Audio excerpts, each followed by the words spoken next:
Transmitter device activated. Coordinates set for Earth 2. Hey everyone, welcome to the Earth 2 podcast, the podcast where we explore the origins and development of the DC multiverse and the legacy of their Golden Age characters throughout the Silver and Bronze Ages of comics. I'm Peter Watson.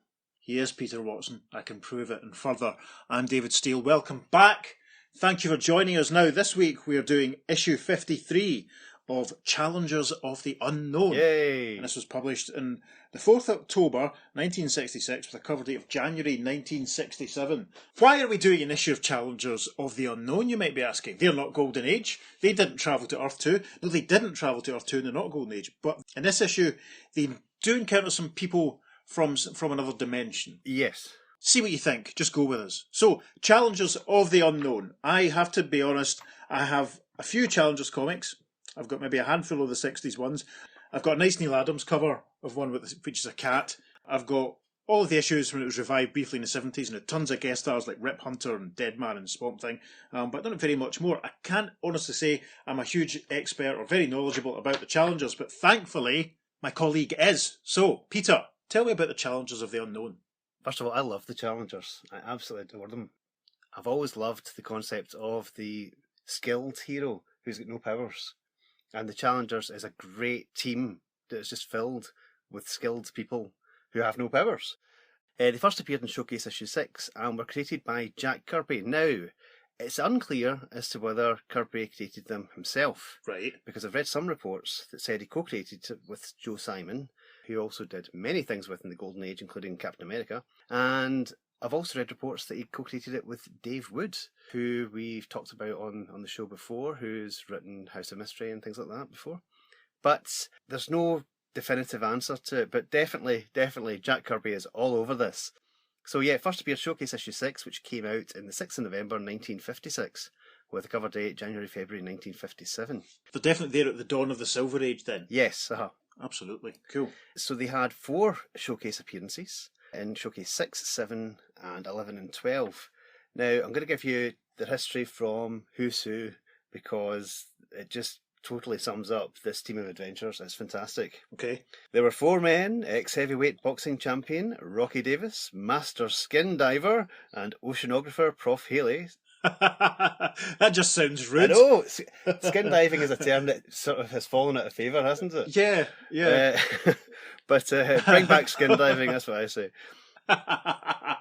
I'm skin diving right now.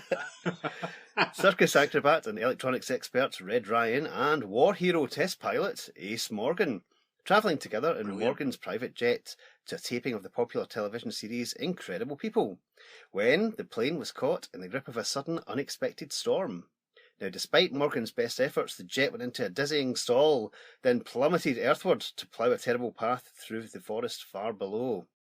The sheer force of the crash turned the aircraft into so much torn and twisted metal, yet, remarkably, miraculously, the 4 men staggered from the wreckage, alive and utterly unharmed. Red Ryan even noted that his watch, which should have been destroyed in the crash, was intact and keeping perfect time. Borrowed time, added Ace Morgan. And Prof. Haley agreed they were all now living on borrowed time. Yes, because the borrowed time thing, that explains the little hourglass motif that they have in their uniforms, doesn't it? Yep. Yes, aye. Even in itself, that's as a capsule sort of idea, that's terrific. We're living in borrowed time, we're going to make the most of it, we're going to do stuff. That's it. Yeah, I like it. And Prof. Haley suggested the time was best spent taking a few more risks, and the others agreed, and thus was born the Challengers of the Unknown. Outstanding. Now, initially, the 4 of them accepted assignments on commission, using their income to construct a secret mountain headquarters, also known as Challengers Mountain. Right. Other people have worked with the Challengers over the years, including Red Ryan's kid brother and the enigmatic Corina Stark, but only Dr. June Robbins, who first appeared in Showcase issue 7, their second appearance. She was a computer and robotics expert. Right. Only she is considered the 5th Challenger. She's not an issue we're doing today, but she's around in the 70s issues that I've got. Yes, she comes and goes, but when she stays with the team, she's there for quite some time. Yeah, I didn't realise that she was introduced quite as early as she was. That's quite interesting. Yeah, literally their second appearance. That's cool. I thought maybe she was just added on later on as a bit of token representation, but that's cool. No, as that's I good said, to she know. comes and goes. Their costumes have changed. Initially, they had the purple jumpsuits, but in the story we're reading from today, they've kind of got lovely yellow jumpsuits, sleeveless jumpsuits with some red trim on it. Yes. Yeah, still got the hourglass on them, of course, but the 4 characters are quite striking. So Jack Kirby was on the title until Challengers issue 8. Then he moved to Marvel. And one of the first things he did when he moved to Marvel was create the Fantastic Four. Of course. Which basically are the Challengers of the Unknown with powers. Yeah. Because you've got the intelligent one, Prof. Haley, is now Reed Richards. Rocky Davis is obviously Ben Grimm. Yeah, literally. Yeah. You've got Red Ryan is kind of like Johnny Storm. If you merge Red and Ace together, the flying guy with the fiery nature, that's Johnny Storm. Yeah. And June Robbins obviously is Invisible Girl. You know, it's insane. A nice parallel was drawn, actually. Do you remember when, I think we've mentioned them in the past on the podcast, when DC did the Amalgam comics in the 90s, off the back of their 90s DC versus Marvel series, and there was Challengers of the Fantastic. I loved that. That was amazing. Which, obviously combined the Challengers and the Fantastic Four. Maybe stick the cover for that one up on the socials. Yes, absolutely. So you can have a look. That'd be a nice bit of bonus content for this week. So when you think about it, if it hadn't been for Challengers of the Unknown, you would not have Marvel Comics as they are today. Because everything in Marvel Comics today is built on Fantastic Four #1. Aye. It was the first issue that relaunched Marvel Comics. It's incredible when you think about it. It's, it is fantastic. Challengers has had a bit of a sort of spotty sort of publication history, isn't it? Because it ended and then was revived. In total, it ran for 87 issues, their initial run, but it did have a break in the early 70s and came back later on in the Bronze Age. But during that time, they guest starred in other titles as well. But also, it was one of these titles that championed the secondary characters. Like, they had appearances by the Sea Devils in it. In the Silver Age, the Doom Patrol appearing in them. You've already mentioned that Rip Hunter has appeared in it, as the Dead Man and Swamp Thing when they came back in the Bronze Age. So they were always kind of present. They've also had a DC Comics Presents team up with Superman as well, which Jack Kirby did, which was fantastic. And of course, they do pop up in Crisis on Infinite Earths, so we won't see too much of them in the podcast, but there's that to look forward to in the dim and distant future. And post-Crisis, there have been a few attempts to bring back the Challengers. There was a great mini-series in the early 90s, and it was actually the first collaboration between Jeff Loeb and Tim Sale. And it was an 8-issue mini-series of Challengers of the Unknown, and that is fantastic. I hugely recommend you check that out. And there have been a couple other series. There's one by Stephen Grant, which is very good. And Howard Chaykin as well had a stab at the Challengers, and they're all really interesting. You should definitely check these out. But they are all different takes. And of course, there was the sort of slightly, I think Jerry Ordway was involved. There was the New 52 DC Comics Presents series that they featured in, and of course, I think it was in the wake of Metal, which I sound like an old man talking about something he doesn't know anything about, because it is. They're all in a box and I haven't read them. In the wake of Metal, of course, there was the New Challengers, which was a 6-issue series. Ah, exciting.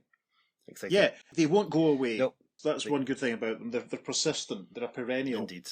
So we're doing issue 53 of Challengers today, as I say. We've decided it kind of falls within our remit to be as thorough as possible about, heroes experiencing other dimensions, like we did that Green Arrow story. We've done so many Wonder Woman stories now. It's not quite a parallel universe, sort of parallel Earth in the style of maybe Earth 1 and Earth 2, but we figure it's worth doing. Now, before we get into issue 53, Peter's going to tell us about issue 37 very quickly. In issue 37, there's a story called The Triple Terror of Mr. Dimension.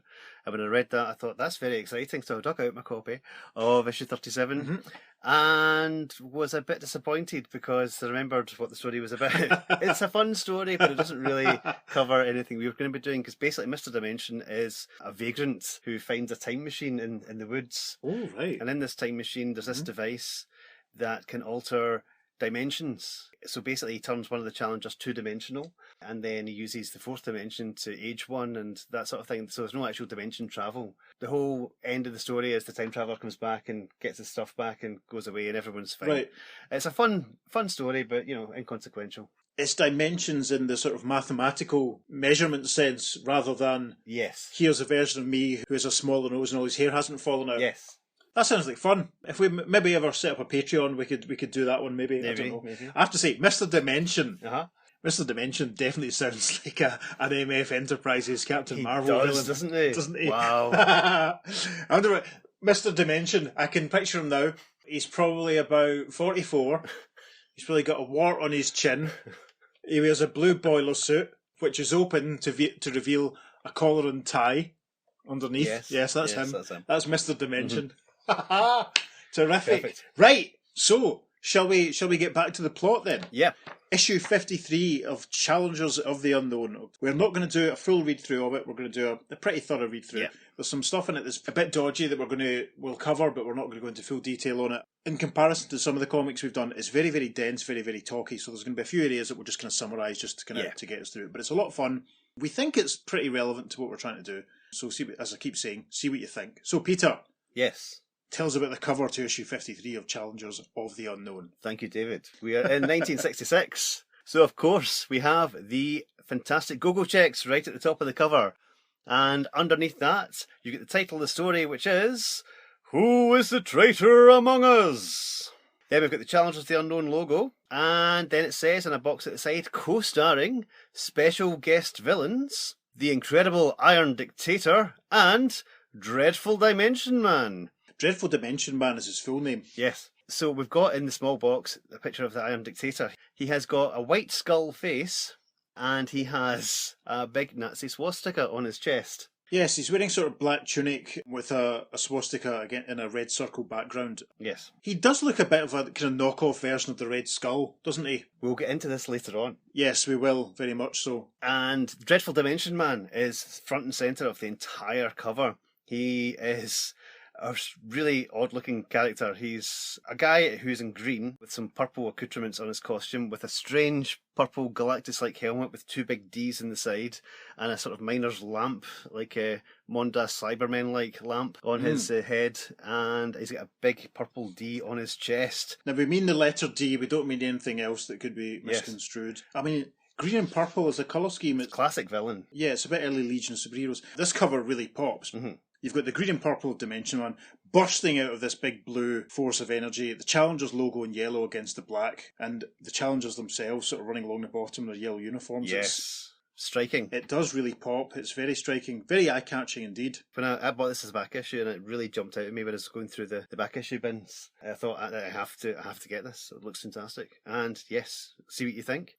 Yes, so into the story. And the splash page has Challengers of the Unknown in the logo in a corner box, and then with big thick black letters against the yellow background, we have the story title, Who is the Traitor Among Us? There's quite a lot going on. To the left of the page there's a couple of inset caption boxes, one which labels Dimension Man and another one that labels the Iron Dictator. And the Iron Dictator, it must be said here, does look as if he has a stray lock of hair on his forehead, and it does look slightly as though he has a very neat black narrow moustache. Yes. The Challengers can be seen dropping through the roof of a bank onto a giant red robotic-looking tank, which has sort of some Nazi-looking crosses over it. The tank is being driven by the Iron Dictator, and again you can see there it does look as if he has that little stray bit of hair falling over his forehead. Yes, it's obvious who they're referencing. We can see some of his military associates wearing their dark blue uniforms with the Nazi symbols on the chest, and Challengers are all dropping in and giving it loudy. We have a caption box on the side which gives us a setup, and it says, DC once more, in typical modesty, introduces a sensational new villain team. The most spectacular since Villo and Brainiacs made their world-shaking debut. Now meet Dimension Man and the Iron Dictator. Tell me who Villo and Brainiacs are then, Pete. They're regular members of the League of Challenger Haters, which is recurring Challengers of the Unknown villains. You've got them, you've got Multi-Man, you've got Multi-Woman, you've got Ultivac, Volcano Man, all these sort of really weird monstery or mad scientist characters all banding together to take down the Challengers. I see. Vilo and Brainiac, I think, just appeared in the issue just before this, if I remember rightly. Okay. So, yeah, it's not as out there as you think from the caption. Yeah, the caption presumes a bit of familiarity, which I don't have. Sorry. Uh-oh. Anyway, so yes, we're not going to do the dialogue for this scene, but basically the Challengers are fighting the Iron Dictator and his mates, and basically the Iron Dictator is saying, kill the Challengers, Sieg Heil, and one of the Iron Dictator's lackeys is saying, "Hail Hitler, hail the Iron Dictator," and punching away at some Nazis at the front, Rocky is saying, "And dig the creep in the Panzer tank, some kind of halfwit who thinks he's Hitler." And that's basically the crux of this issue. Basically, they're the baddie, the Iron Dictator, as it transpires. Well, We'll see as it goes along. we'll see as we go along. So we have another little caption at the bottom of this page, and it says, Also, the challengers find a new headquarters, the strangest ever found on Earth. And you'll ask yourself, is it really a new headquarters or one big booby trap? Read on. So, story starts off, the challengers are being drawn by a strange force. They're in their aeroplane, the Galloping Gizmo. They land it in front of an old structure at the base of a mountain. It reminded me of the sort of Dalek City from the very first Doctor Who story of sorts. It has that sort of vibe to it. So the challengers make their way into the building, and Rocky exclaims, "Holy mackerel!" And Red Ryan says, You can say that again, Muscles. And Rocky says, "Holy mackerel, with apologies to Rob and the Boy Wonder, if Batman doesn't object." So that's a nice contemporary reference to the TV series. yes. So they basically now found themselves inside a giant laboratory which has been wrecked like a tornado, one of the challengers observes. And then all of a sudden a disembodied voice tells them to search the wreckage for a projection machine. And then they're suddenly sort of all set upon by this invisible force. There's lots of Biffs and Pows as they all get knocked around. And they spread out as a team to try and sweep the room so they can try and catch whoever it is that's knocking them around and giving them a hard time. But then Professor Haley spots something, and he says, Wait a minute. That gadget there. It looks like it might be some kind of recorder. I'll give it a try. So we're now on page 4 of the story, and panel 3, the disembodied voice, which had been booming out from all around them, says, "Greetings, challengers. I summoned you here by means of mental influence waves. It was vitally important that..." And then we see Prof. Haley sort of examining this machine that he's found, that looks like a recorder, and in sort of response to something Red had said earlier on, he says, It wasn't phony, Red. That's the same voice, starting at the beginning again. We missed the part describing a projector when we were socked. And in the next panel, they're all grouped round this recording device, and Rocky says, "Then if the guy behind that voice didn't bat us around, who did?" The Prof says, There might have been someone else here, Rocky. Our invisible attacker. Let's hear what the recording has to say. And the recording continues. "Look among the wreckage for a projection device which I shall describe. It is oval-shaped, stands on a tripod." And then we see Prof has found it, and he says, Hey, this must be it. Let's give it a whirl. Then the caption for the next panel says, Shortly. and they've got the projection set up, and they're obviously using one of the walls as a sort of makeshift screen, and it's projecting an image of a guy in a lab coat. He's a bald head, and the projected image of this baldy scientist guy is saying, "I can only assume you have reached this point, challengers. At least I hope so. I want to divulge some secrets that promise to stagger your imagination." And Rocky says, "My imagination's already been staggered. What next?" And then in a sequence of 3 panels at the top of page 5, the projected image of the scientist says, "One moment you see me standing here facing you." And in the next panel he's disappeared and he says, "Then, innocently, I am gone, seemingly vanished into nowhere. Actually, it might as well be nowhere, because I slipped into another dimension." And then he's back in the next panel, reappeared, and he says, "Now, just as easily and as swiftly as I vanished, I have returned. The formula for how this can be done can be found in..." And then they've lost the picture. It's gone all screwy, and the dialogue is sort of wrecked up, and Rocky remarks, "Hey, who writes his dialogue? Soupy Sales?" And Red says, Now, the picture's gone haywire, and so's his voice. and Prof says, I'll see if I can adjust it with the control dials. the next panel we can see that Prof is still fiddling with the projector. We can still see the screwy projected image in the background, and Prof says, No use. They didn't do the trick. Maybe the machine was damaged when someone wrecked this place. And Ace says, which leads us back to where we were. Who was the invisible guy that clipped us? In the next panel, Prof says, My bet is he's a crook who knew about the dimension formula and broke in here to steal it. His frantic search could explain the awful condition of the place. and then Red says, And what happened to the guy on the screen? Scientist X. And Ace says, "Beats me. In fact, this whole business baffles me. So in the next panel, bottom page 5, the challengers are all back around the recorder on the floor. And Rocky is saying, "We never did hear the entire recording. Maybe it'll give us some answers." And it looks like he's removed a tape or something from the recorder. But what the challengers don't see is that they're being observed by a translucent figure wearing a cape and a strange helmet, which has a sort of metallic D on the side of it. And a little caption tells us, But the Chals momentarily forget that they are not alone and can be overheard. We're now at the top of page 6, and they've managed to get the recording playing again, and we hear the voice of who we will now identify as Scientist X, and he is saying, "Now that you have the formula, challengers," And Rocky interrupts the recording, "which we don't, Dad. Some cat beat us to it. and the recording continues. I want to give you 3 clues to the location of other secrets that I have discovered." Now, in the background of this panel, the translucent figure from the bottom of the previous page is fading in, and we can clearly see that it's Dimension Man who was on the cover. We get a better look at him here. It's the purple helmet, he has green shorts, green top, purple trunks. It looks as though his arms are yellow. In fact, it looks like his face is yellow as well. So the t-shirt and the leggings are obviously green, whereas on the cover, he definitely looks though his hands and his skin are green, so maybe that's just a bit of lighting. Anyway, as he fades in and becomes more solid over the top 3 panels of page 6, the recording continues. "These clues are difficult, purposefully so, because I want to stymie the stranger who has been prowling around this vicinity." And Rocky butts in. "A stranger, huh?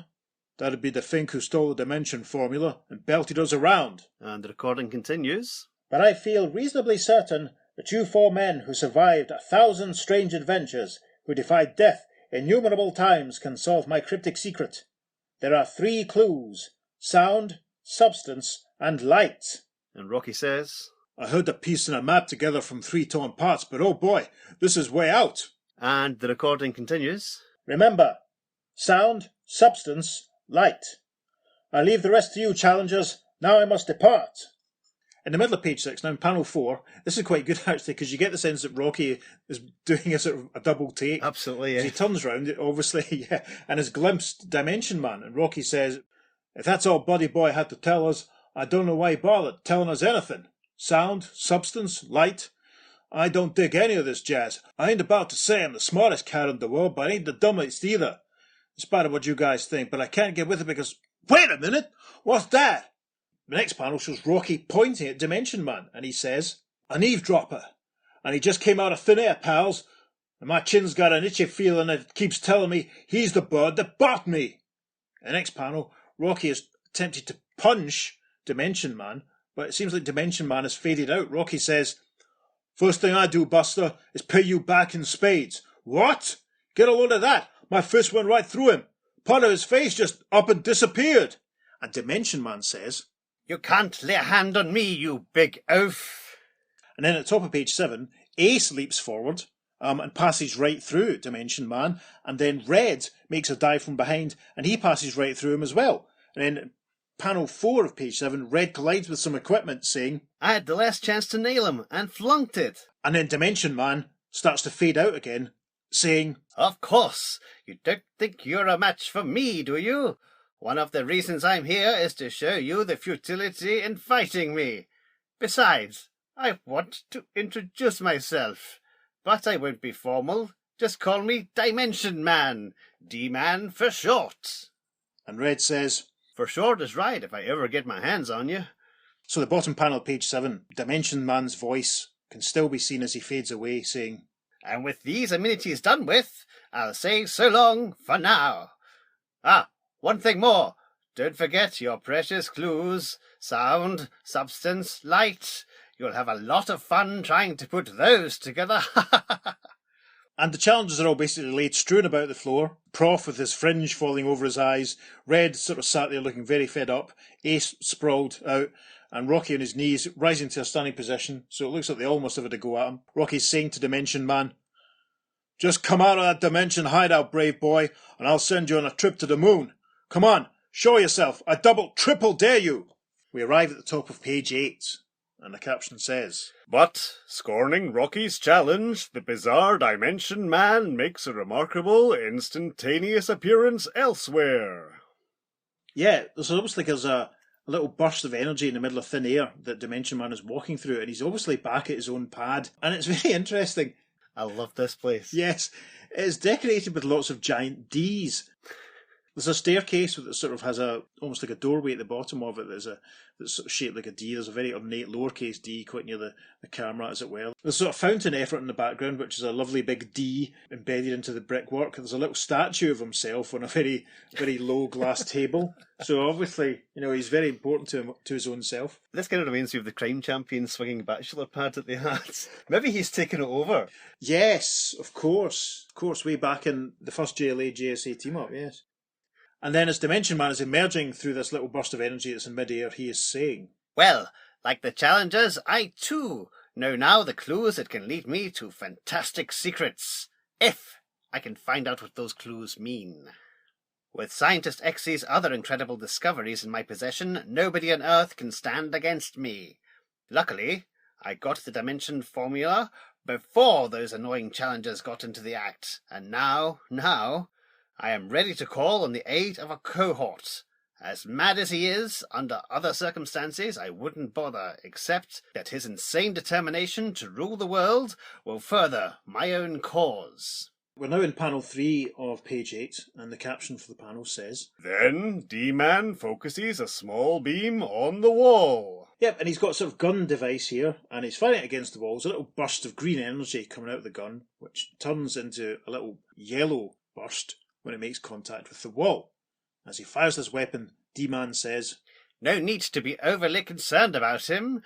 If my colleague in crime gets out of hand, I can just send him back to limbo. The mysterious dimension. Well, here goes." Now in panel 5 of page 8, and the burst of yellow energy against the wall has grown to a sort of large rectangular doorway. As D-Man continues to focus his gun on it, he says, "Welcome, my friend. Come out. It is time now for you to make your sensational appearance. Welcome, Iron Dictator." Yes, and Iron Dictator strides into the room through the yellow doorway of energy that's in the wall, and we get a better look at him. He's wearing blue metallic looking armour, sort of red metallic looking trunks. He's a red cape, as we said earlier on. There's a red circle with a black swastika in it. We can see this very robotic skull-like face that he has, and there's a definite hint in the shading of a Hitler moustache, and it's obviously that the little tuft of locks of hair at his front is alluding to Adolf Hitler as well. As I said at the start, we're going to be very careful about what we say and how we cover this. As the Iron Dictator strides through the yellow energy doorway, he is saying, "Bah! I have been impatiently awaiting you. It's about time you got me out of that dimension, and don't refer to me only as the Iron Dictator. After all, I am der Führer." And he says Heil as he makes a very obvious salute to D-Man. And D-Man doesn't look too impressed now as we arrive at the top of page 9. He gives a half-hearted return. Yeah, he very nonchalantly has one hand behind his back but raises his other hand. Almost looks like he's greeting the Iron Dictator. And Dimension Man's reply to the Iron Dictator is, "Sure. Adolf. I understand. Heil. Now, let's get down to business." So in panel 2 then of page 9, we see we can see the Iron Dictator has unfurled a large flag, and he's saying to D-Man, "Our headquarters lacks a very important touch. This," D-Man replies, "Yes, of course. The Nazi flag." Yep, it's a giant Nazi flag. We're going to be very, very careful about which panels we put on the socials for this story. We're going to try, because, let's be honest, I'm not a Nazi. Neither is Peter. We don't agree with that ideology. No. If you do, then maybe this isn't the podcast for you. We're going to be very careful at what we use to represent this. Hopefully we can do a decent job of representing the story online without having to include any of this vaguely contentious stuff. And bearing in mind, a lot of the characters that we're focusing on this podcast are going to be people that have punched Nazis quite a lot. Yes. Yes. We're continuing that grand tradition here. Yeah. So anyway, the Iron Dictator continues. "It is the banner that shall lead us to a smashing victory. We start with a few, but our legions will swell. Soon, millions will rally to our cause, and the world will once again tremble at the sounds of marching jackboots and the thunder of tanks." He continues in the next panel on page 9, where it really does look like a really scary, almost robot skull-like Hitler. It's really quite disturbing. Yes. And he says, I made a mistake last time by not having enough power at the right time, but I have done a lot of thinking during the years I have been imprisoned in that dratted dimensional world. By Himmel, won't the world be shocked to learn I am still alive? And he's raising the flag up in the next panel, and he continues, Now, where is that accursed scientist who imprisoned me in the dimensional world after I had an aide take my place in that Berlin bunker where he perished? I want that scientist! And again, another very nonchalant-looking Dimension Man says, Must we go through all that again, Adolf? Oh, dearie me. Anyway, continued on second page following. The rest of this page is taken up with an advert for that month's issue of Hawkman over the page. And the dialogue between the Iron Dictator and Dimension Man continues, top of page 10. What is this, D-Man? You always show a lack of interest in my search for revenge against Scientist X, but even you, partner, cannot stand in my way. You've got to understand, world conquest can't be based upon revenge alone. Besides... Besides? Besides what? There can be nothing besides revenge in my mind for the man who held me prisoner in another dimension for a quarter of a century. Then I must tell you everything. You'll never see Scientist X again. He is somewhere among the stars, millions and millions of miles away. You see, X was not from this world. And we're into flashback territory with the next few panels that round out page 10. We have an insert of Dimension Man who's narrating the events of the first of these panels, and Dimension Man is saying, Yes, he's from another planet. When he arrived here, he was in his natural monstrous form. I know this because I later saw his notes. And this panel shows Scientist X, who we obviously saw projected onto the wall in the laboratory that the Challengers found earlier on. And he basically looks, if you imagine a sort of giant squid-faced type human with sort of scales on his long red arms, wearing a very Kirby-esque armour. Yeah. White belt, white sort of shoulder armour, big white circle in his chest. He's wearing a rather ornate helmet. Yeah, and he's basically, he's huge. We should say he's huge. He's looming out from behind some rocks at the side of a road, and he sees a car speeding past underneath. And this big lobster squid Scientist X-Man is saying, In order to carry out my scientific assignment here, I must undergo a physical change, make myself look like an earthling. I can't risk terrifying anybody who might discover my presence. And in the next little flashback panel with its jagged edge, we see him shrinking down and he's starting to change. He's taking his helmet off and he's becoming less lobster-like or less squid-like. And he's saying, Once transformed, I can attend to my duties, help this primitive world achieve scientific triumphs that would otherwise cost them centuries of work and experiments. And then in the final panel of page 10, we see that Scientist X is basically mutated enough so that he looks like the figure that we saw in the projected image. There's a nice full moon in the background of this panel. We must mention that. We do like a full moon. Yes, not Murphy Anderson for a change. No, sadly not. But we should point out, Scientist X, he looks very human-like, but he's very, very reddish-pink skin. Yes. Smooth, bald head. So we now see him walking across the ground here, and he's saying, Now, to undertake my mission here, just as I undertook similar missions on other worlds. But I must hurry, if I expect to help the Earthlings, because my time here is short. So now, over the page to the top of page 11, and we're back with the Iron Dictator and D-Man standing in front of their big horrible Nazi flag, and Iron Dictator is saying, Distance cannot protect him. I'll pursue X to the stars and beyond. Nobody defies der Führer. D-Man says, Incidentally, and for what it's worth, his notes also accuse you of being an imposter. I? An imposter? The Iron Dictator has grabbed D-Man's unique green t-shirt, and he continues, I am not genuinely Hitler. He'll surely die for this. Again, another very nonplussed looking D-Man says, Calm down, Adolf. I didn't say I believed him, did I? His notes pointed out you were an impersonator, possessed with the idea that you were Hitler. That's why he clapped you into a dimensional prison, thinking you were a crackpot. A crackpot? Eh? This is worse than treason. And then there's a flash of energy. It looks as though D-Man has disappeared. the Iron Dictator continues, "Ha! Now where are you off to, D-Man?" D-Man's voice says, To check up on the challengers. You forget, we've got business at hand. The burst of energy fades out, but then he's back in the next panel. The Iron Dictator still has a hold of his t-shirt, and Iron Dictator says, "Himmel, you're back again." Something I overlooked. While I'm away, it is vital that you're able to contact me.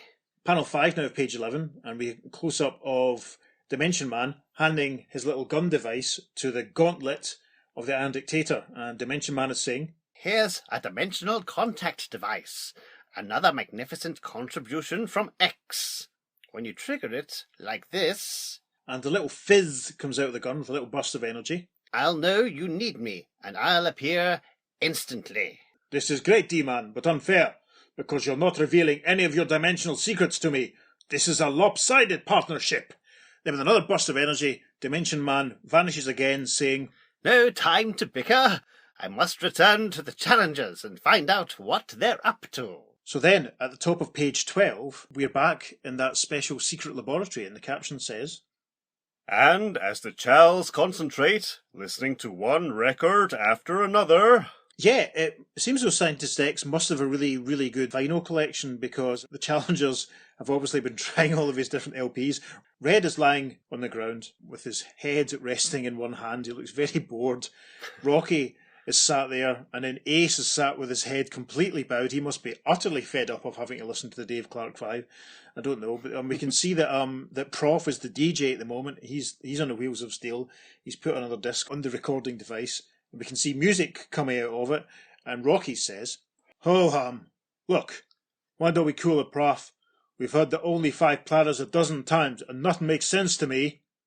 And Prof says, But I'm certain the first clue, sound, is in one of these discs X left for us. and in the background of this panel we can see the translucent figure of Dimension Man, who's once again reappeared. And then panel 2 of page 12, we get a nice close-up of Prof with the music playing around him, and Prof continues, There's nothing else around here that relates to sound.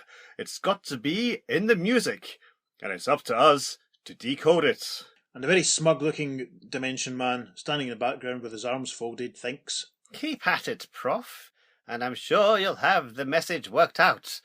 For me. We're now into panel 3 of page 12, and a caption that says, But as the Chals sweat out the cryptic clue, an unexpected surprise is about to jolt everybody, because back at D-Man's hideout...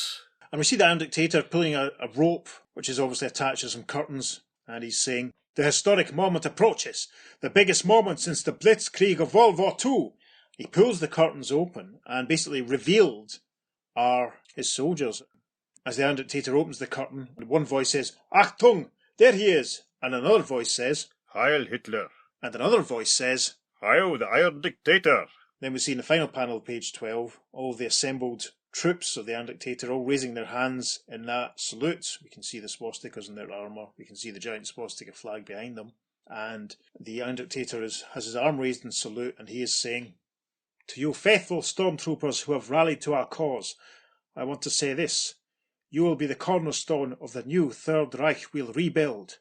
The Reich I promised to make stand for 1,000 years. And the Nazis give the appropriate responses. They continue with their hiles. Yes, they continue with their hiles, yes. The Nazis continue hiling away to their heart's Yes. content. Yes, because they do love a hile. So, we're now at the top of page 13, and we see Iron Dictator, who looks very Adolf-like, it must be said, the way he's been drawn here, when he has Dimension Man's gun, and he's saying, But now, I must summon my co-conqueror Dimension Man, who helped in gathering you here. He and I will be not only your leader, but your inspiration. And from off-panel, the troops cry, Heil Hitler. Heil the Dimension Man. Yes. And then the next panel actually did make me laugh. We get a nice close-up of the Iron Dictator firing the little gun, and with a poof sound effect, some energy bursts from it, and the Iron Dictator says, I merely push a button on this remarkable device to release a signal that goes out to wherever D-Man is. And then the caption for the next panel says, But the result is not what the Iron Dictator expected, nor what anybody expected. We're back with the challengers, and it's like a giant green octopus with limbs with claws at the end of them. It's a giant red eye on the end of a stalk, a huge mouth with with very sharp teeth. It's pretty horrific. The challengers have noticed it, and Rocky exclaims, "Brother! Look what's making the scene!" And Red says, "Another little surprise from our scientist friend, no doubt." And Prof says, Huh, I'd say it's more likely right out of D-Man's bag of tricks. and the monster can be seen sort of exclaiming. I mean, it's like a jagged line, so it must be making some horrible, unearthly scream, and it does that in the next panel as well, as it makes a grab for Prof, who says, "The way it appeared out of thin air, you can bet it came straight out of our mystery dimension." And Red has picked up a piece of metal, obviously from something that's been trashed in the laboratory, and he says, "But what is it? Animal, vegetable, or mineral?" Rocky also has a bit of metal, and he's making a swing for the beast, and he says, "Cool it, Redhead, it's a nightmare, and right now we ought to hit first and ask questions later." We're now at the bottom of page 13. In this panel, we can see that Dimension Man is watching what's going on. We can see that the giant octopoid creature has grabbed Prof in its hand. We can see that it looks like it's grabbed Ace and is holding him upside down. Dimension Man is watching, and he thinks, "That nutty Iron Dictator goofed. He pushed the wrong button, and instead of summoning me, he released that weirdo from the dimension. Normally I'd enjoy seeing this monstrosity tear the challengers apart, but right now no harm must come to them. I need them." That's very interesting. Release that weirdo from the dimension. I wonder if he was being held in the same dimension that Iron Dictator had been trapped in. Quite possibly. How many dimensions has Dimension Man got access to? Well, that's true. I mean, it could be anything, yeah. So we're now at the top of page 14, and we can see this is pretty scary stuff. The monster is holding Ace, and it looks like it's about to eat him, quite frankly. Dimension Man has turned invisible again, and he's down close in front of the monster, and he's thinking, "I can put up with that idiot's batty Hitler complex, which will help me, but I just can't trust him to do anything intelligent. I'd better vanish back to the hideout." The caption for the next panel says, "Instantly." and with a flash, Dimension Man is back beside the Iron Dictator. Iron Dictator says, "Huh? What's wrong?" Dimension Man says, "Plenty. You made a very bad mistake in using that. Let me have it. Hope I'm not too late to save the challengers." and he makes a grab for the gun the Iron Dictator is still holding. The next panel, the Iron Dictator says, "Save them? Have you flipped? The first of many plans we made was to get rid of them." With a click, Dimension Man operates the gun, saying, "What you don't understand is we're not ready to knock off the challengers. No, not yet. This should do it." and then we're back in the laboratory and a caption says, And in that precise second, at the lab. and we see the giant octopus creature fading out, still making that horrible sort of cacophonic scream. It drops Ace and it drops Prof. Rocky observes, "Hey, look, it's going away." And Red says, "And just in the nick of time. It had us cold. We couldn't have dented it with an atom bomb." so that we're going to summarise the next part. Rocky suggests blowing up the laboratory. The Prof points out that it wouldn't do any good to help them catch D-Man. D-Man eavesdrops invisibly on the challengers as they try to make another attempt to decipher the sound, substance and light clues. And they work out using a very convoluted thing involving records and projectors. We'll put some of the panels for this on the social so you can see them. They work out basically that Scientist X's secrets are on one island in the Pacific. D-Man returns to the Iron Dictator with the information, and D-Man wants the Dictator's troops to rob a bank to distract the challengers long enough so that D-Man can check the island first himself. And now at the top of page 17, we have a caption that says, "Not long after." and we see a nice shot of the Galloping Gizmo, the Challenger's aeroplane, which, has to say, given later what it does later on, reminds me very much of the Fantastic-Car. Absolutely, I was going to say the exact same thing. Yeah. Logopolis. There's obviously a loud alarm going off because of some large clang captions. The challengers are running into the room towards the Galloping Gizmo, and Ace is saying, "On the double! That's the Gizmo emergency alarm. Let's see what's up." The next panel, he's inside his cockpit and he's got his headphones on. He's obviously investigating what's happening, and he reports to the others, "A bank in town being hit by stormtroopers." And Red says, "Stormtroopers? This is so nutty. It's got to be a gag." And Rocky says, "Well, I always like a laugh. Pile in, fellas, and let's get with it where all the action is." Then the next panel has cut to the bank that's being attacked by the Iron Dictator's forces. The Iron Dictator's tank bursts through the wall of the bank with a karoom, and we see a couple of bank guards firing at the tank with a pow and a bam, and one of the guards says, "A Nazi tank. I never thought I'd see one of them again. And how come it's over here?" And the second guard says, I don't know, but the only thing that keeps me from thinking that this is a crazy dream is the hunk of plaster that just hit me. The next panel, with a clamour and a whoosh, we can see the Iron Dictator has fired the cannon of his tank, and he says, "Now to demolish the vault door. Nothing can stand before the Iron Dictator." And in the bottom panel of page 17, we can see that the vault door has melted, and several of the Iron Dictator's soldiers are piling out of a hatchway in the side of the tank, and he is saying, "Clean out that vault, and hurry. I can't waste time stealing mere millions. I am a conqueror of nations." Over the page, top of page 18, in a caption that says, But, having landed on the roof, the Chals swing down into the fray. Yeah, and this is obviously where we were with the splash panel, I suppose. As they drop through the roof, we can see Rocky and Red at the front, Ace and the Prof in the background, and Rocky says, "It ain't a gag, chums. These creeps are stormtroopers." And Red says, "First a way out lab, then a wild D-man, and now some crazy Nazis. You can't say it's not our day." Then they have a bit of a fight. The next panel, there's some quama and pows and blams and vams going on. Yep. Rocky grabs and lifts up one of the troopers, saying, "I'm going to shake some of those marbles out of your head, Ratsy." And then we see Red punching another one, saying, "Maybe these nuts think another Hitler's gonna pop up." and Iron Dictator says, "He is here. I am der Führer. I am the Iron Dictator. My own personal D-Day begins by blasting you to bits." And Rocky says, "Get a load of that, will you? The king of oddball creeps."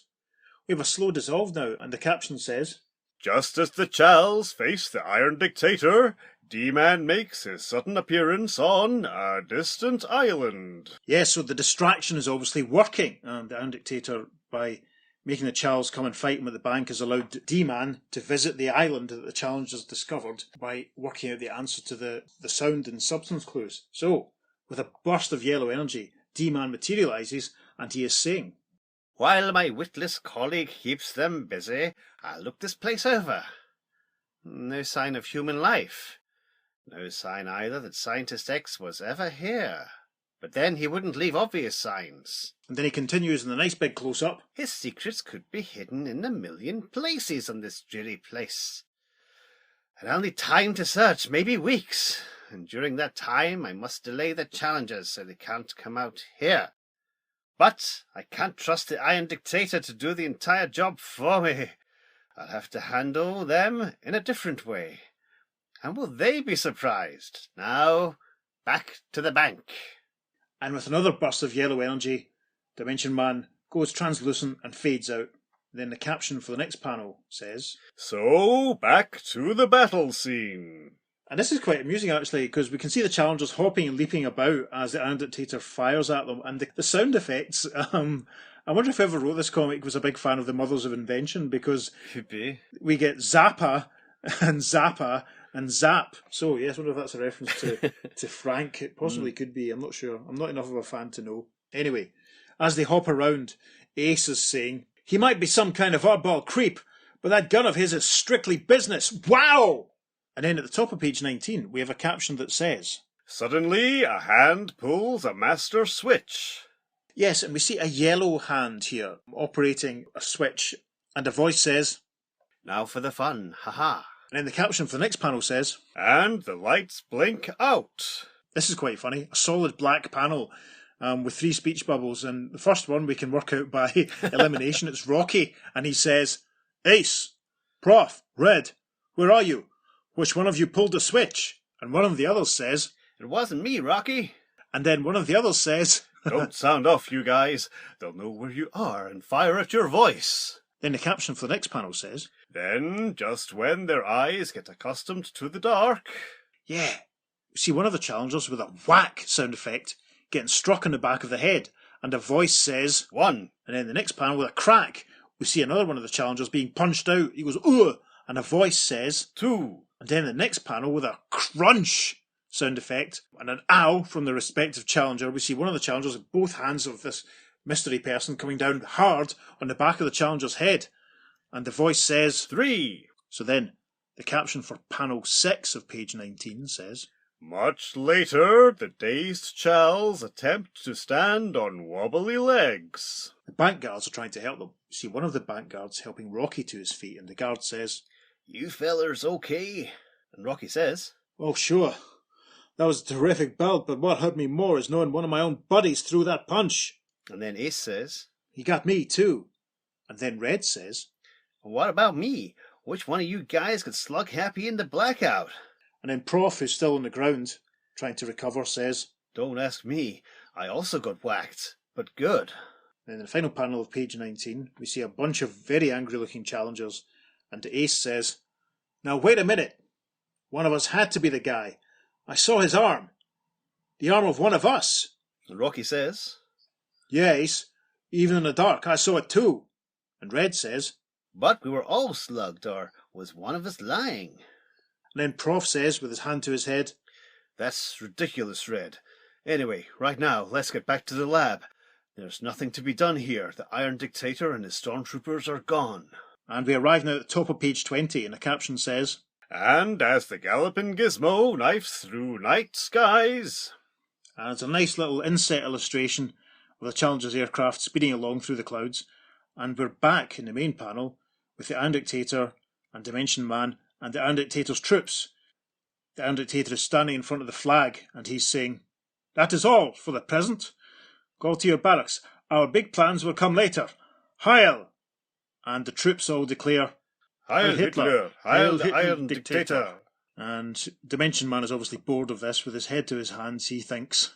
Ho hum.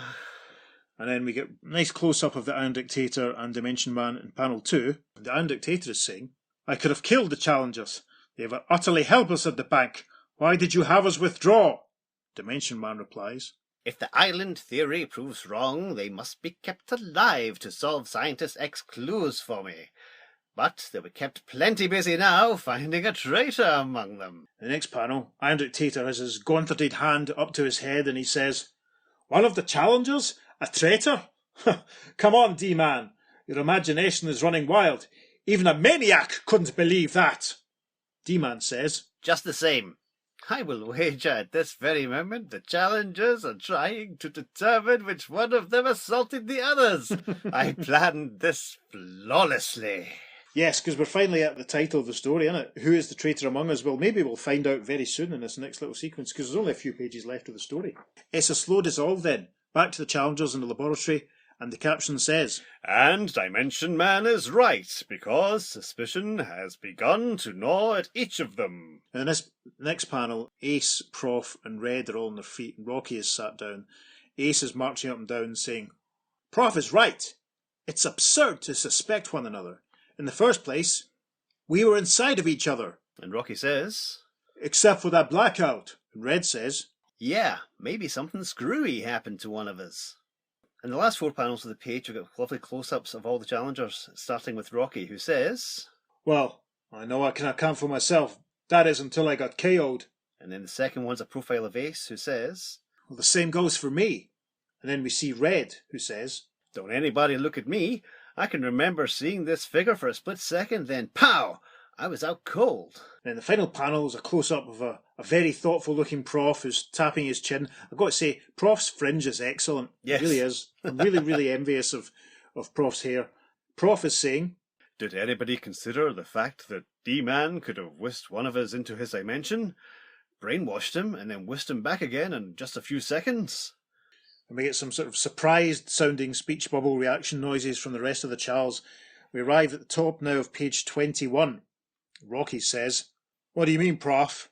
And we see Prof Healy, and he's back at the projector, fiddling with it, and he says, Well, in this case, D-Man could have done something to one of us that would bring the victim under his mental control.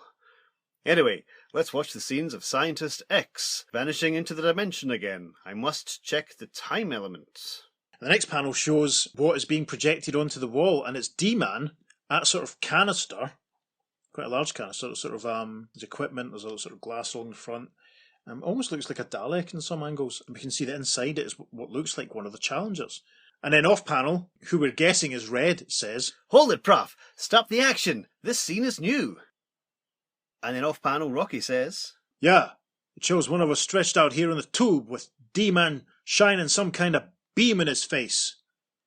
And panel 3, we can see all the challengers looking at the image that's being projected, and Ace is saying, "Prof, it's like you said. D-Man brought one of us back here during the blackout, got control of his mind, and returned him to the bank. And the Prof says, Looks that way, Ace.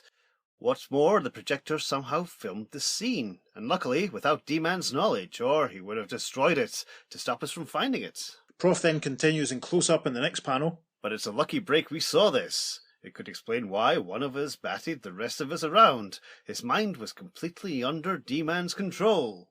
And then Ace shouts, Then one of us is a traitor, even though he can't help himself. The next panel, the Prof's at another bit of equipment, and he's saying, One thing's for sure. We've got to find the traitor before we go any farther. We could never function as a team with one of us under a shadow of suspicion. Rocky, give me a hand. Let's stand this up. Sure, Prof, but what cooks? Prof continues the next panel as Rocky takes the weight of the equipment. We'll get some unexpected help from X in finding our man. You see, I've been studying this gadget he left here. It's a mind probe machine. No, not the mind probe. Jinx. I'm not sure how Prof knows it's a mind probe anyway, but Rocky is bearing the weight of this and lifting it up, and he's saying, Man, that's cool, Prof. This thing can look inside heads and see which one's the double crosser. We arrive at the top of page 22, and a caption says, But at D-Man's hideout... We see D-Man and Iron Dictator standing in front of a bank of equipment that has a screen. D-Man is operating a switch, and D-Man says, We must have the challengers in a real sweat by now, Iron Dictator. I'll switch on the reveal screen, and we'll watch 'em squirm. Blast it! I'll be glad when all this pawkiness is done with. I've had action! And then the next panel shows, on D-Man's screen, we can see Prof and Rocky operating the mind probe. And Prof says, Let's start the mind probe test. You first, Rocky. Get with it, Prof. I want this swinging gadget to prove I'm no traitor on the flip side. D-Man reacts, saying, Huh? What's this? Then he continues in the next panel. I hadn't counted on this. A device that can reveal a traitor. By heavens, they'll ruin my plans unless we... Attack, yes! Attack right away! And it must be said, the Iron Dictator looks horrific in this panel. Yes. It's a sort of side shot of him, and it looks like the bottom half of his skull is being held in place by bolts. It's horrible. He replies to D-Man, That's the kind of talk I like to hear, D-Man. We'll strike with a blitzkrieg. Destroy the challengers! The caption for the next panel. Without losing time, the giant panzer tank approaches. Yeah, and somehow they've been able to transmit the tank that the Iron Dictator was in earlier on to the area outside the laboratory building that the challengers are in. The tank is riding along, the hatch is opened in the side again, the troops are fighting out. Iron Dictator says, No quarter given! Death to the challengers! And one of the troops responds, Hail the Iron Dictator! And the next panel sort of shows what looks like a couple of the challengers looking out the window and seeing the Nazis approaching. Red is pointing and he says, Fellers, we'd better forget these tests. Stormtroopers are suddenly pouring in all over the place. We're surrounded. And then he says, We've got to reach the gizmo fast. It's our only chance. And in the next panel, it's basically just a fight between the challengers and some of the Nazis. There's some quammers and zonks and pows and cracks and splats going off. There's a cry of Heil Hitler from one of the Nazi troops as what looks like Ace headbutts him. And then we see Rocky punching another one and he says, Hail, punch in the nose. To the top of page 23, and the caption says, Inch by inch, foot by foot, the Chals slam their way to the galloping gizmo. You can see that Ace has already climbed into the aeroplane, and Rocky says, Get it going, Ace. Let's scram out of here. And Red says, So many people trying to keep us from leaving, I didn't think they cared. And then the Prof says, You'd think Batman was here signing autographs for his fans. Holy uppercut! That's 2 Batman references so far. I know, it's fantastic, isn't it? The caption for the next panel. Next instant, the gizmo roars skyward. This is great because it's obviously the point of view of the Iron Dictator's targeting mechanism from his tank. We can see the whoosh as the gizmo speeds through the air, but the crosshairs is over it, and the Iron Dictator is saying, By Himmel, I have them in my sights. I'll blast their craft into 1,000 shooting stars. And one of his cohorts says, Yeah, Iron Dictator. Then the caption for the next panel says, But, just in time, as Ace presses a button, the gizmo splits amazingly. Yep, there's a giant zam as the targeted blast from the tank arrives where the combined gizmo used to be. And then Rocky says from his part of the gizmo, "Nice going, Ace." And Ace responds, "I knew they'd have the Panzer cannon looking down our throats." And then the Prof says from his segment of the ship, Incidentally, I forgot to tell you guys, there is no traitor among us. and then Red says, What? Man, I was all shook up before. Let's get together again, cats. I want to hear Prof explain that. the caption for the next panel, And at mid-flight, the gizmo's parts reassemble. terrific. Prof can be seen saying, The whole mind probe test was phony. I used a piece of machinery I couldn't identify, but it served my purpose. You see, gang, I figured a controlled mind wouldn't cooperate in a test to determine the traitor's identity, so, since every one of us was willing to submit to the test, I knew D-Man had pulled a cutie. It was D-Man who slugged us around in the bank, and he purposely filmed the scene of a captured challenger being brainwashed, so we'd see it and think one of us was a traitor. the gizmo is recombined as the Prof is saying all this, and we can see Rocky and Red climbing through the hatches into the sort of central section where they're all together. And Red is saying, Oh boy, that trick backfired on D-Man. Now, what about the island where X has his secrets? we're now in the final panel of page 23, and we see a shot of the gizmo diving underwater. Prof is responding to Red, and he says, The island? That's the second clue. Substance. Let's go beneath it. We'll stick to our first clue, the sea. what we're guessing might be Red says, But remember, we still have a third clue, light. And then Rocky says, "We'll worry about that when we see if Prof is right." We arrive at the top of page 24, and a caption says, Deep into the murky depths they dive, down to where they enter under a great shelf to see... and Ace exclaims, "You're right, Prof. Look at that." And Red says, an underwater pad. Man, I get a charge out of this. and I'm going to suggest it's the Prof who says, It could have been built only by an alien. And it's the location Scientist X was trying to lead us to. I'm sure of that. and we can see that they've come across what looks like a bog standard undersea base. It looks as though it's been built Yeah. into the side of the undersea cliff. It's very interesting. The next panel is a nice shot of them all inside the canopy, and Rocky says, "We're doing fine so far, but what does the third clue, light, have to do with all this mystery?" And the Prof says, Light might mean the key to get inside. Keep circling Ace while I scan it with a light beam. must be said, Ace looks appalled or really alarmed in that panel. It's quite funny. Panel 3 of page 24. It's a nice external shot of the gizmo. It's firing a light beam onto a panel on the outside of the undersea structure. A voice from inside the sub says, "Right again, Prof. The beam opens, an airlock." I don't see a welcome sign, cats, but let's go in. The hatch is opened, so they obviously pilot the gizmo through the hatch. And in the final panel, or the final page of the story, they're inside another fantastic structure. We can see a staircase leading up. There's some tall columns. There's what looks like a big overhead light. The Prof observes, Just as Scientist X wanted us to, we found his storehouse of awesome scientific secrets, unknown to mankind. And he says, "Secrets maybe that we shouldn't yet reveal to humanity, if we can figure them out." And Red says, You know, fellas, this would make a great headquarters for us, hidden away from the world. We can come and go with all the privacy we'd ever want. and then, and I have so many questions at this point, a closing caption says, Maybe. But for now, Charles, just look, but don't touch. These secrets could be dynamite, and don't forget too, D-Man and the Iron Dictator are still looking for you. and that's it. It doesn't even say the end. Now, where do we start here? Dimension Man, etc. We didn't really get an explanation of his origin, did we? No. Nothing about his motivation. No. The Iron Dictator situation. Yes. There's hints there from Dimension Man that he's not the real Adolf Hitler, Yes. transplanted into some weird robo-skull effort, Uh-huh. but a guy who's obsessed with it. Uh-huh. The Iron Dictator maintains that he is. Yes. We don't really find out what's happened to Scientist X, No. where he is or what's going on.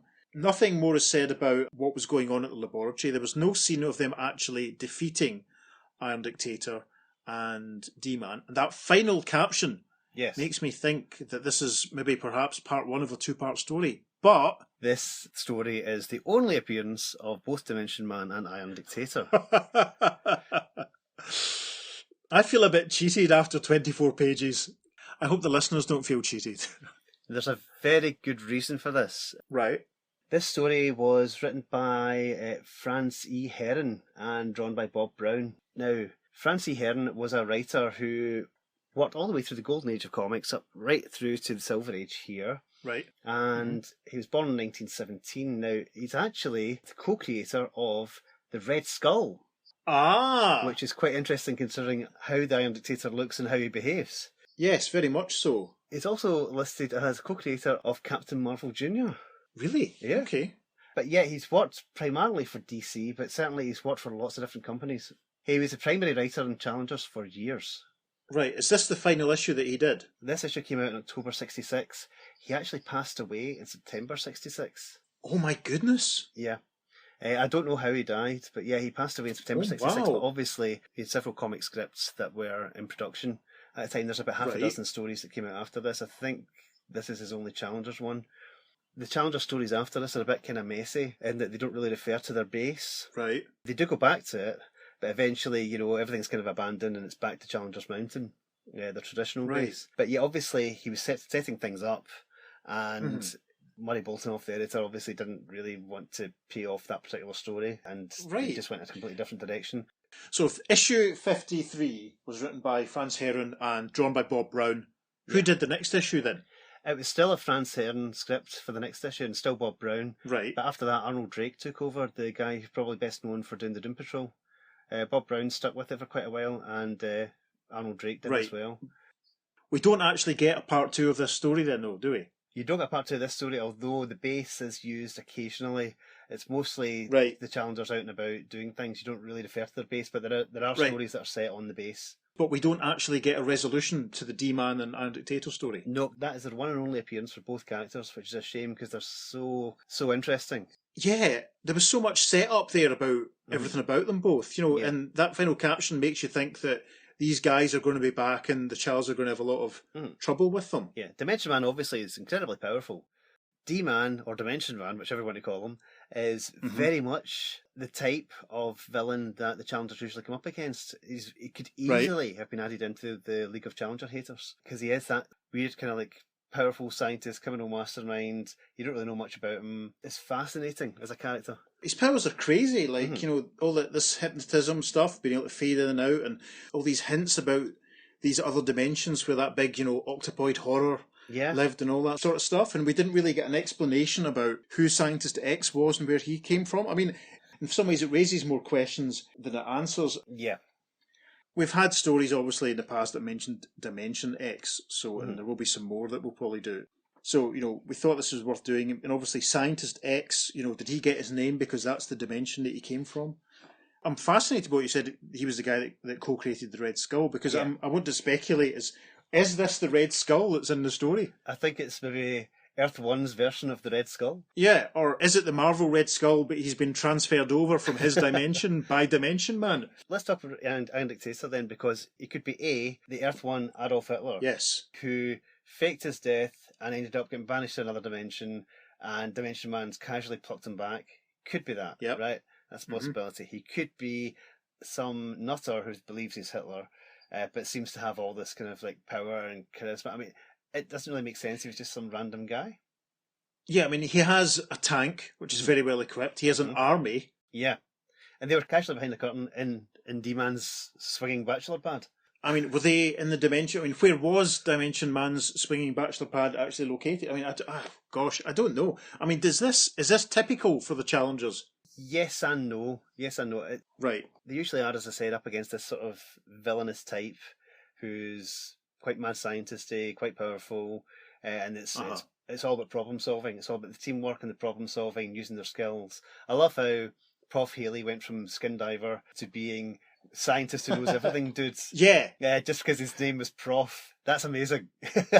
That's the thing that happens in comics all the time. I remember when DC launched a series called JSA All-Stars in the late 2000s, which took the kind of younger members of the Justice Society and kind of spun them off into their own comic, leaving mainly the legacy heroes. And there was a scene at the start where Rick Tyler and Rex Tyler, because Rex Tyler had been revived and rescued post-Zero Hour, spoilers.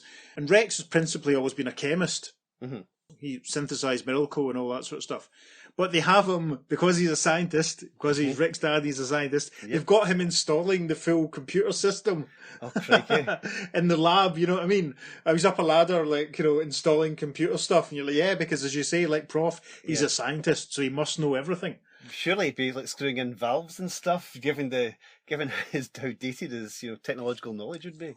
Yeah, rather than, you know, just being an expert in his chosen field, he knows everything. So, I don't know, it's always quite a loose sort of term, isn't it? Scientists and comics and their expertise.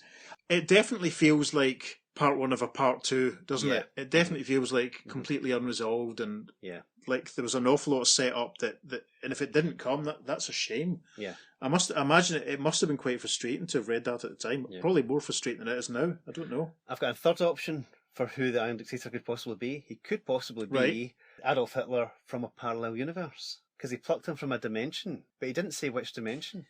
Yes, that's true. So it could be he is a different dimension's Hitler. Yes. Which is really, really interesting. And again, it's just mad as far as storytelling goes. Filled with promise, but I just find it very frustrating now, because obviously we'll never know. Yep. It's a shame. I feel sorry for Fran that he died, because, you know, at this point, if he was born in 1917, yeah, he was only 49. that's how old I'll be next year, etc. I mean, it's quite humbling in a way. So, obviously, we'll dedicate this episode to you, Fran. God rest you.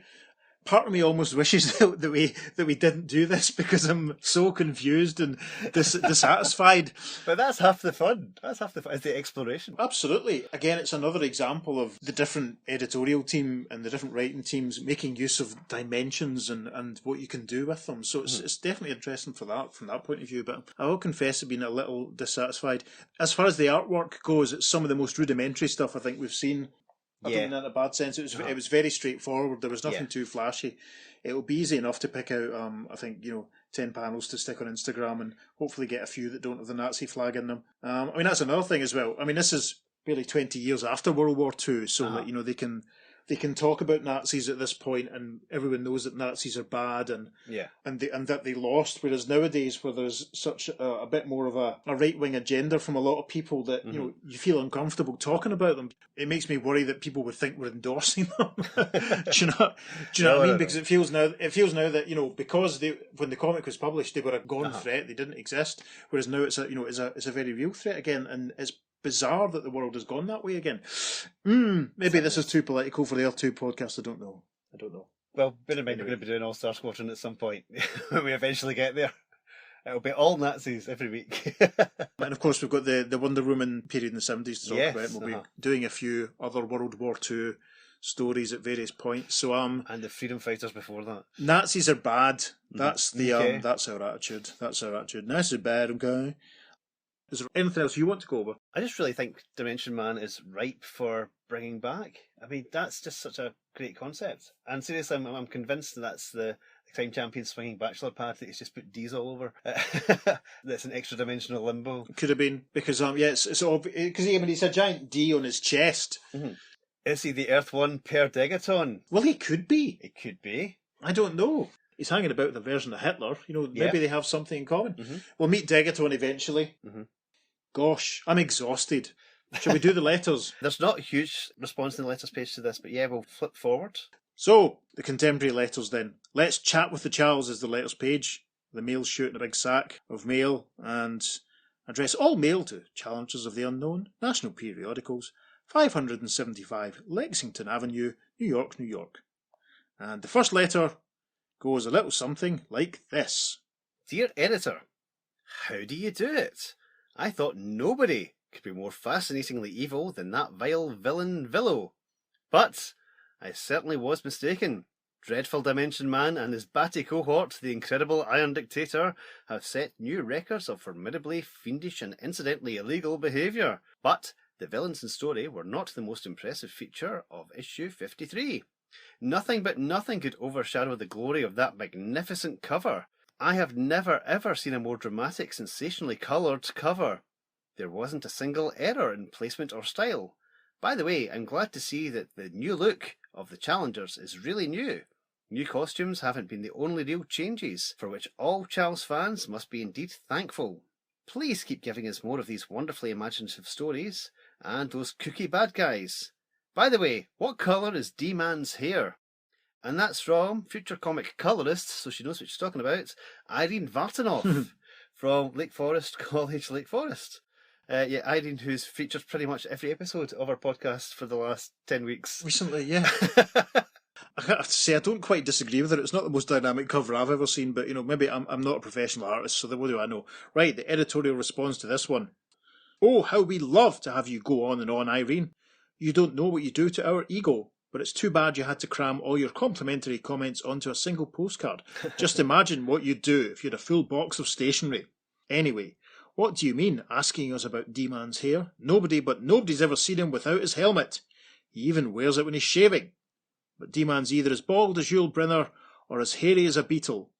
One day we'll have him doff his lid, so you can sleep easy.